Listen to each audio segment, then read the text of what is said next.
उपमुख्यमंत्री अजित पवार हे सकाळपासूनच या परिस्थितीची पाहणी करतायत। इथला आढावा घेतलाय आमचे प्रतिनिधी जावेद मुलाणी यांनी।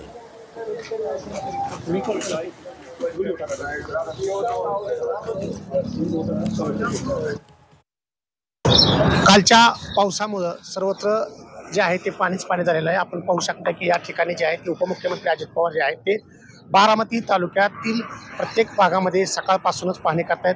जवळपास 5:45 वाजता त्यांनी दौरा सुरू केला। बारामती शहरामध्ये जे 2-3 इमारती ज्या आहेत त्या खचलेल्या आहेत त्या त्यांनी तिथली पाहणी केली।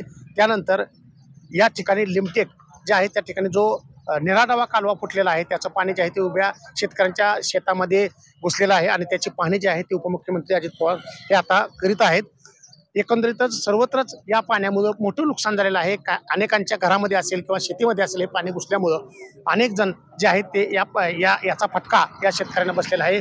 ऊस असेल किंवा डाळिंब असेल या भागामध्ये प्रचंड मोठ्या प्रमाणात जे आहे ते शेतकऱ्यांचं नुकसान देखील झालेलं आहे आणि याचीच पाहणी करून संबंधित जे काही अधिकारी या ठिकाणी उपस्थित आहेत त्यांना अजित पवार जे आहेत ते आदेश देत आहेत की याची पंचनामे करून तात्काळ यांना नुकसान भरपाई मिळावी अशा पद्धतीचे जे काही ती सूचना देखील अजित पवार या ठिकाणी करताना आपल्याला दिसून येत आहेत।